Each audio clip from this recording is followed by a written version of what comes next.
15ാം കേരള നിയമസഭയുടെ 14ാം സമ്മേളനത്തിന് തുടക്കമായി. ഒക്ടോബർ 10 വരെ നടക്കുന്ന നിയമസഭാ സമ്മേളനത്തെ ഏറെ പ്രതീക്ഷയോടെയാണ് ഇടുക്കി നോക്കിക്കാണുന്നത്. ആക്രമണകാരികളായ മൃഗങ്ങളെ വെടിവെച്ച് കൊല്ലുവാനുള്ള അനുമതി നൽകുന്ന ബില്ല്, ഭൂപതിവ് ചട്ട ഭേദഗതി തുടങ്ങിയ സുപ്രധാനമായ വിഷയങ്ങൾ സമ്മേളന കാലയളവിൽ ചർച്ചയ്ക്ക് വരും. ഇന്നു മുതൽ ഒക്ടോബർ 10 വരെ തുടരുന്ന നിയമസഭാ സമ്മേളനത്തിൽ ആകെ 12 ദിവസമാണ് സഭ ചേരുക. ഇതിൽ 9 ദിവസവും ബില്ലുകൾ ചർച്ച ചെയ്യാനാണ് സമയം വിനിയോഗിക്കുക. 17 അധികം ബില്ലുകൾ സഭയിൽ അവതരിപ്പിക്കുമെന്ന് സ്പീക്കർ എം ഷംസീർ പറഞ്ഞു.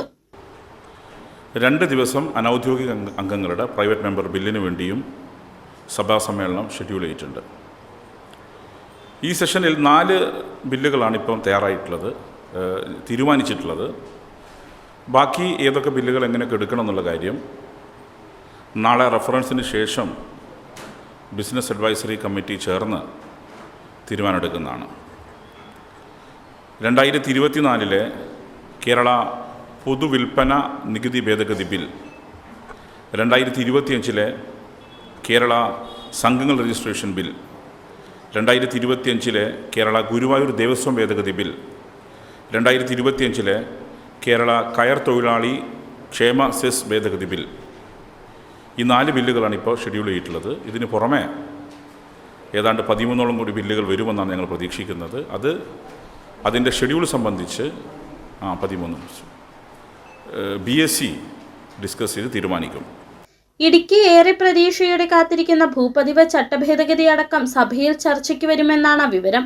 മന്ത്രിസഭ അംഗീകരിച്ച ചട്ടം നിലവിൽ സബ്ജക്ട് കമ്മിറ്റിയുടെ പരിഗണനയിലാണ്. ഇതേസമയം ചട്ടം ഭേദഗതി ചെയ്യുന്നത് ഒരു വിഭാഗം ഉദ്യോഗസ്ഥർക്ക് പണപ്പിരിവ് നടത്തുവാനാണെന്ന് ആരോപണം ഉന്നയിച്ച പ്രതിപക്ഷ പാർട്ടികൾ രംഗത്തുണ്ട്. ഇതിൽ സമരപ്രഖ്യാപനവും നടത്തിയിട്ടുണ്ട്. ഇതിനാൽ തന്നെ സമ്മേളന കാലയളവിൽ വിഷയം ചർച്ചയ്ക്ക് വരുമെന്നാണ് പ്രതീക്ഷ. ഇതിനോടൊപ്പം കഴിഞ്ഞ ദിവസം മന്ത്രിസഭ അംഗീകരിച്ച അക്രമകാരികളായ വന്യമൃഗങ്ങളെ കൊല്ലുവാൻ അനുമതി നൽകുന്ന ബില്ലും ചർച്ചയ്ക്കെത്തുമെന്നാണ് പ്രതീക്ഷ. വന്യജീവി ശല്യം രൂക്ഷമായിട്ടുള്ള ഇടുക്കി അടക്കമുള്ള മലയോര ജില്ലകൾ ഏറെ പ്രതീക്ഷയോടെയാണ് ഈ ബില്ലിനെ നോക്കിക്കാണുന്നത്. തദ്ദേശ നിയമസഭ തെരഞ്ഞെടുപ്പുകൾ പടിവാതിലെത്തി നിൽക്കെ ഗവൺമെന്റിന് ഏറെ പ്രതിച്ഛായ പകരുന്നതാണ് ബില്ലെന്നാണ് വിലയിരുത്തൽ.